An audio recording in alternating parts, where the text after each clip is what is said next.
नमस्कार। आज मैं आपको त्यागपत्र उपन्यास की तत्वों के आधार पर समीक्षा बताऊंगा कि उपन्यास के तत्व कौन कौन से होते हैं और त्यागपत्र उपन्यास की समीक्षा तत्वों के आधार पर त्यागपत्र उपन्यास जो है वो कितना खरा उतरता है उसकी समीक्षा जो है आज मैं आपको करवाऊंगा। मेरे पीछे आप देख रहे हैं उपन्यास के जो तत्व होते हैं 6 तत्व उपन्यास के होते हैं। कहानी और उपन्यास के 6 तत्व होते हैं।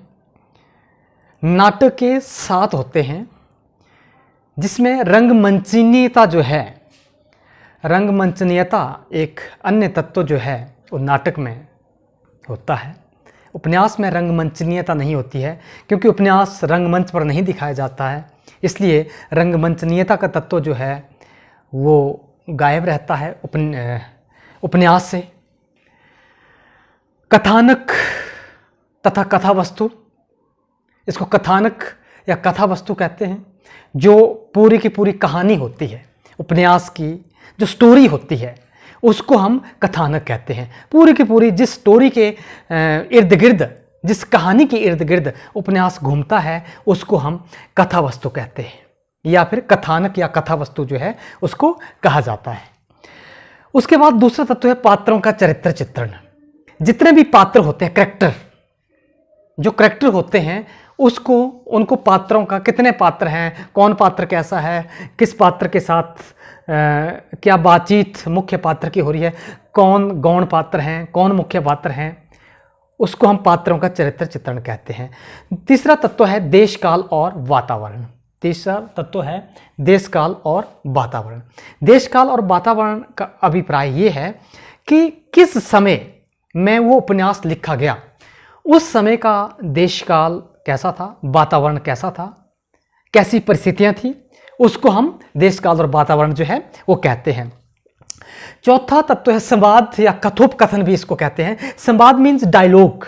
जो डायलॉग पात्र जो हैं, जो करेक्टर जो हैं, जो डायलॉग बोलते हैं, मुख्य पात्र या गौण पात्र या अन्य पात्र जो होते हैं, जो डायलॉग बोलते हैं उसको हम कहते हैं संवाद, जिसको अंग्रेजी में डायलॉग, कथोपकथन भी इसको कहते हैं। अगला जो तत्व है भाषा शैली। लेखक ने किस भाषा का प्रयोग किया है, तत्सम शब्दावली है या फिर खड़ी बोली है, अवधि है, कोई भी जिस समय की भाषा देश काल और वातावरण में के अनुकूल हो, किस भाषा का प्रयोग जो उसमें किया उसको हम भाषा शैली कहते हैं। और उद्देश्य जो है, हर किसी रचना का, हर किसी काम का कोई ना कोई उद्देश्य होता है। तो उपन्यास लिखा जा रहा है, कहानी लिखी जा रही है, नाटक लिखा जा रहा है, तो कुछ ना कुछ उद्देश्य जो है उसका अवश्य होगा, तो वो होता है उद्देश्य। तो मैं 6 तत्व बताए: कथानक या कथा वस्तु, पात्रों का चरित्र चित्रण, देश काल और वातावरण, संवाद, भाषा शैली और उद्देश्य।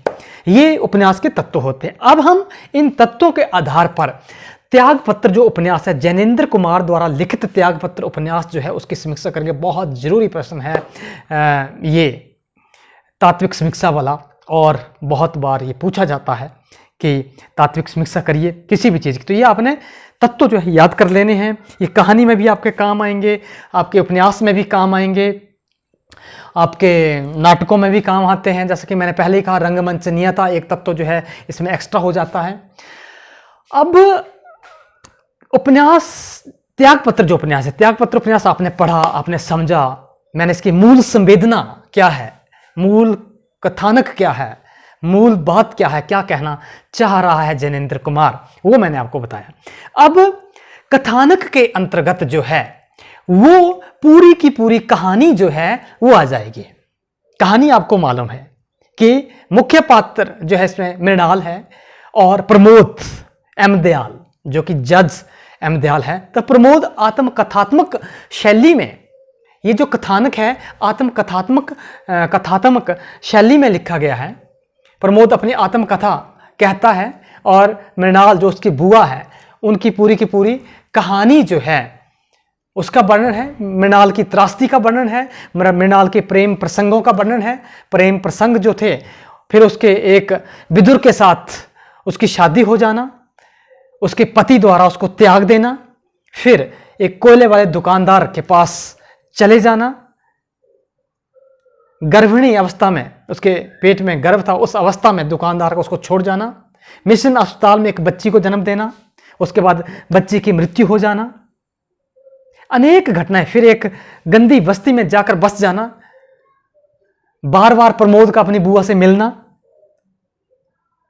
प्रमोद का अपनी बुआ को अपने घर बुलाना, मृणाल का उसी बस्ती में रहना, मृणाल की मृत्यु और प्रमोद एम दयाल का त्याग पत्र देकर साधु के भेष में हरिद्वार में आकर बस जाना। ये सारी की सारी घटना जो है वो आपका कथानक है। सारी पूरी घटनाएं जो हैं वो कथानक है। कथानक जो है सुसंबद्ध एक सुनियोजित कहानी है। अपने तरीके से जो लेखक ने कहने का प्रयास किया है उसमें लेखक पूरी तरह से सफल हुए। इस कथानक में संक्षिप्त उपन्यास है, तो ये पूरी कहानी जो है, पूरा कथानक जो है रोचक तरीके से, क्रमवार तरीके से आगे बढ़ता है, तो इसको हम कहते हैं कथानक। पूरी की पूरी कहानी जो है कथानक के अंतर्गत आ जाएगी। उसके बाद है पात्रों का चरित्र चित्रण। पात्रों का चरित्र चित्रण जो है लेखक किस तरह से करता है। इस उपन्यास की बात करें तो इसमें मुख्य पात्र जो है मृणाल और प्रमोद हैं। मृणाल और प्रमोद जो है मुख्य पात्र हैं। उसके साथ साथ बुआ है, बुआ जो उसकी मृणाल ही है, ठीक है, भाभी है, फिर उसका भाई है, पिता तुल्य भाई है। प्रमोद का पिता जो है मृणाल का भाई है।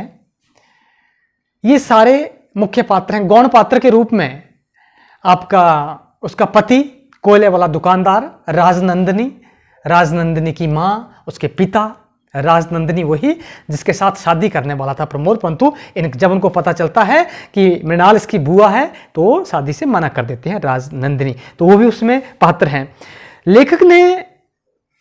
लेखकों ने जो जिन पात्रों का जिक्र यहां पर किया है, पात्र ना तो बहुत ज्यादा होने चाहिए और ना तो बहुत कम होने चाहिए, तो बहुत कम पात्र हैं इस उपन्यास में। ज्यादा पात्र जो हमें देखने को नहीं मिलते हैं। प्रमोद जो है अत्यधिक संवेदनशील है, चिंतन करता रहता है लगातार। प्रमोद की मां जो है रूढ़ियों से ग्रस्त एक मध्यवर्गीय नारी के रूप में चित्रण लेखक ने उसका किया है, जो समाज को मान सम्मान देती है। प्रमोद के पिता और मृणाल के पिता तुल्य भाई जो हैं वो एक संवेदनशील पात्र हैं, और परंतु वो भी मर्यादाओं की बेड़ियों में जकड़े हुए हैं। वो भी मृणाल को अपनी मर्जी नहीं करने देते हैं। मृणाल भी रूढ़िवादिता में जकड़ी हुई है, पतिव्रता धर्म का पालन करती है, जैसा उसको कहा जाता है वैसा करती है। तो जितने भी पात्र इस उपन्यास में हैं, हर एक पात्रों का चित्रण जो है बहुत बखूबी ढंग से किया हुआ है, और पात्रों का चरित्र चित्रण करने में लेखक जैनेन्द्र कुमार पूरी तरह से सफल हुए हैं। और देश काल और वातावरण की बात करें तो ये उपन्यास 1937 में प्रकाश में आया। 40 के दशक का, स्वतंत्रता के बाद तुरंत स्वतंत्रता का दशक था ये। उस समय की स्वतंत्रता से कुछ समय पहले की बात है। तो 1937 में ये प्रकाश में आ गया था, प्रकाशित हुआ था। उस समय का वातावरण, उस समय जो थे, लड़कियों को अपनी इच्छा से करने की कोई भी इजाजत नहीं थी। कुछ भी काम लड़की अपनी मर्जी से नहीं कर सकती थी। पर मृणाल भी शीला के भाई के साथ प्यार करती थी, परंतु उसको समाज जो है वो उसको इजाजत नहीं थी कि वह अपनी मर्जी से कुछ ऐसा काम करे जो कि उसके जो परवरिश करने वाले हैं, उसके जो भाई है, उसकी जो भाभी है, वो उनको आपत्ति ना हो। तो उनको आपत्ति होती है, अपनी मर्जी से कुछ भी नहीं कर सकती है। उस समय की परिस्थितियां ऐसी थी, सामाजिक नियम जो थे हावी थे लड़कियों के ऊपर। सामाजिक नियम, ये अलग बात है कि धीरे धीरे लड़कियों की शिक्षा पर जोर दिया जा रहा था, लड़कियां शिक्षा ग्रहण करने लग पड़ी थी, फिर भी सामाजिक बंधन में जकड़ी हुई थी। विवाह जो थे जातियों के अंदर होते थे, एक ही जाति के अंदर जो है विवाह किए जाते थे, और प्रेम विवाह को अच्छा नहीं माना जाता था। ठीक है, माता पिता की मर्जी से जो लड़कियों की शादी थी वो तय की जाती थी। पतिव्रता धर्म जो था स्त्रियों के लिए वो सर्वोपरि था। इस तरह का वातावरण, इस तरह का देशकाल था, इस तरह का वातावरण जो था उसका चित्र जो है वो पेश इस उपन्यास में किया है। 1947 के आसपास की घटनाएं हैं, जब देश आज़ाद हो रहा था या आज़ाद होने वाला था। तो इस तरह की चित्रण जो है अपने उपन्यास में जैनेंद्र कुमार ने किया है। संवाद योजना जो है इस उपन्यास की, संवाद वो होते हैं जो एक पात्र दूसरे के साथ जो बातचीत करता है, डायलॉग। एक कैरेक्टर जो है दूसरे कैरेक्टर के साथ जो डायलॉग करता है, जो संवाद करता है, उसको हम संवाद कहते हैं, कथोपकथन जो है वो कहते हैं। तो संवाद जो है इसमें ना तो बहुत लंबे हैं ना तो बहुत छोटे हैं। संवाद पात्रों के अनुकूल होने चाहिए। कौन सा पात्र किस तरह की भाषा का प्रयोग करता है, किस तरह के संवाद हैं, पात्रों के अनुकूल संवाद जो हैं पात्रों के अनुकूल होने चाहिए। जिस तरह के पात्र हैं वैसे ही संवाद जो हैं वो होने चाहिए। लेखक ने इस उपन्यास में छोटे छोटे संवाद हैं, पात्रों के अनुकूल हैं, ना तो बहुत लंबे संवाद हैं, क्योंकि लंबे संवाद होंगे तो उबाऊ हो जाएंगे, पाठक जो हैं ऊब जाएंगे, क्योंकि ये एक मनोवैज्ञानिक उपन्यास है और पाठक जो है उस चरित्रों के मनोविज्ञान तक पहुंचता है। इसलिए संवाद जो है बहुत लंबे नहीं होने चाहिए थे। और संवाद योजना में भी जैनेंद्र कुमार पूरी तरह से सफल हुए हैं। मृणाल और प्रमोद की वार्तालाप है एक जगह, तो मृणाल जो है प्रमोद से कहती है, अच्छा एक बात बता, तू बड़ा हो जाएगा तब मैं बुलाऊंगी तो तू आएगा। मृणाल कहती है, अच्छा तू एक बात बता, तू बड़ा हो जाएगा और जब मैं आपको बुलाऊंगी तो तू आएगा। तो कहता है फौरन आऊंगा। प्रमोद कहता है फौरन आऊंगा। मृणाल कहती है किसी भी हालात में हुई तू आएगा, मैं अगर किसी भी हालात में हुई तो तू आएगा। वो बोले हाँ आऊंगा। तो सुन मैं कहती हूं तू नहीं आएगा। वो कहते तो सुन मैं कहती हूं तू नहीं आएगा, मैं तुझे बुलाऊंगी ही नहीं। तो ये संवाद है, संवाद ये डायलॉग है। प्रमोद के साथ मृणाल कह रही है, मृणाल के साथ प्रमोद जो है कह रहा है। छोटे छोटे संवाद है, जैसे वो कह रहा है फौरन आऊंगा, वो कहते हैं कि सुन तू नहीं आएगा। छोटे छोटे हैं, बहुत लंबे चौड़े संवाद जो नहीं है। तो संवाद योजना में पूरी तरह से सफल जो है जैनेंद्र कुमार हुए हैं। तदुपरांत भाषा शैली, उपन्यास की समीक्षा की जाती है उसकी भाषा शैली पर, किस तरह की भाषा शैली है और उपन्यास की समीक्षा उस आधार पर की जाती है। उपन्यास की भाषा जो है सरल होनी चाहिए, सरस होनी चाहिए और पात्रों के अनुकूल होने चाहिए। ऐसा नहीं है कि पात्र ग्रामीण पात्र बड़े बड़े अंग्रेजी के शब्द उससे कहलवाए जा रहे हैं, बड़े बड़े ठेठ हिंदी के वाक्य उससे कहलवाए जा रहे हैं, नहीं कहेगा। अगर ग्रामीण ठेठ देहाती पात्र है तो देहात की शब्दावली का प्रयोग करना होता है। ठीक है, तो लेखक ने इस मूल मंत्र को ध्यान में रखा हुआ है।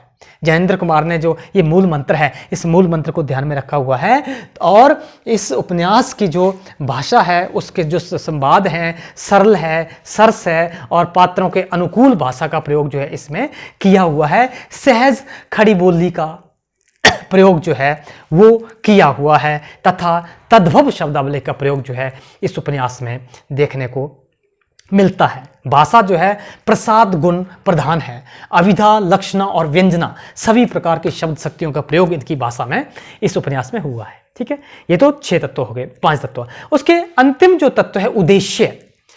किसी भी चीज का कोई ना कोई उद्देश्य होता है। मैं पढ़ा रहा हूं, मेरा उद्देश्य है कुछ ना कुछ। मैं पढ़ा रहा हूं, आपको ज्ञान दे रहा हूं, आप पढ़ रहे हैं, सुन रहे हैं, इसी तरह से उद्देश्य होता है कुछ ना कुछ। उपन्यास कोई लेखक लिख रहा है, कोई उद्देश्य होगा। कहानी लिख रहा है, उद्देश्य हो। कोई भी काम बिना उद्देश्य, निरुद्देश्य कोई भी काम नहीं होता है। ठीक है, मैं वीडियो बना रहा हूं, मेरा कोई उद्देश्य है। उसी तरह से इस उपन्यास का भी उद्देश्य है। बिना उद्देश्य ये उपन्यास नहीं है। इस उपन्यास का जो जो उद्देश्य लगता है, नारी जीवन की त्रासदी का वर्णन करना। उस समय नारी कितनी त्रासदी से गुजर रही थी उसका वर्णन करना लेखक का उद्देश्य रहा है। मृणाल के माध्यम से कितनी त्रासदी से गुजर रही है मृणाल, अपनी मर्जी से कुछ नहीं कर पा रही है, कुछ नहीं कर सकती है, जगह जगह उसको निकाल दिया जाता है। वो जीना चाहती है, समाज के साथ रहना चाहती है, नहीं रह पाती है, समाज उसको जीने नहीं दे रहा है। तो नारी की त्रासदी जो है उसका वर्णन है। रूढ़िवादी समाज में नारी किस तरह से प्रताड़ित हो रही है, किस तरह से नारी अभिशप्त है, उस चीज का वर्णन जो है मृणाल के चरित्र से सामने आ रहा है। प्रमोद अपने जीवन की सार्थकता जो है अपने पद और प्रतिष्ठा तथा पैसे से खोजता है। पैसे से अपने जीवन की प्रतिष्ठा जो है वो खोजता है, परंतु उसे तुरंत आभास हो जाता है ये जीवन जो है सतही जीवन है, गहराई नहीं है जीवन में, सतही जीवन है। और वह वास्तविक जीवन की पीड़ा को स्वीकार कर लेता है और अपने पद से तुरंत इस्तीफा दे देता है और चला जाता है हरिद्वार में, साधु के भेष में अपना वेश बदलकर हरिद्वार में रहता है और एक अपना नाम सर एम दयाल जो है वो रख लेता है प्रमोद से और अपना अंतिम जीवन जो है वहां जीतता है। तो ये दिखाने का प्रयास इसमें किया गया है कि ये जो पैसा, पद, धन, दौलत, मान, प्रतिष्ठा, ये सब सतही बातें हैं। वास्तविक जीवन क्या है, वास्तविक जीवन को समझना है। वास्तविक जीवन को जब हम समझ जाएंगे ये चीजें हमें सतही लगेंगी, ऊपरी लगेंगी। वास्तविक सच्चाई क्या है जीवन की, उस सच्चाई को दिखाने का प्रयास, ये उद्देश्य रहा है ज्ञानेंद्र कुमार का, उद्देश्य जो है ये रहा है। तो अपने उद्देश्य में वास्तविक जीवन की पीड़ा को समझना, उसको स्वीकार करना, तो इस उद्देश्य को बताने में लेखक जो है पूरी तरह से सफल रहे हैं। और ये उपन्यास जो है सफल उपन्यास जो है वो कहा जाएगा। नारी की त्रासदी को दिखाना, नारी जीवन की त्रासदी को दिखाना तथा जीवन की वास्तविकता से एक इंसान को रूबरू कराना ही लेखक का उद्देश्य रहा है। तो ये उपन्यास, ये जो तात्विक समीक्षा थी, ये 7 तत्वों के आधार पर मैंने आपको बताई। इसको आपने पढ़ लेना है ध्यान से। 7 तत्व होते हैं, इनको इसके आधार पर आपने इस उपन्यास की समीक्षा जो है वो करनी है तथा इसको नोट भी आपने कर लेना है, अपनी ओर से इसको बताना है। अगर आपने उपन्यास पढ़ लिया है, नहीं पढ़ा है तो एक बार फिर उपन्यास को पढ़ लीजिए ताकि इसकी कहानी, इसका सार जो है आपको समझ आए, इसकी मूल संवेदना क्या है वो आपको समझ आए। ठीक है, आपको बहुत बहुत धन्यवाद।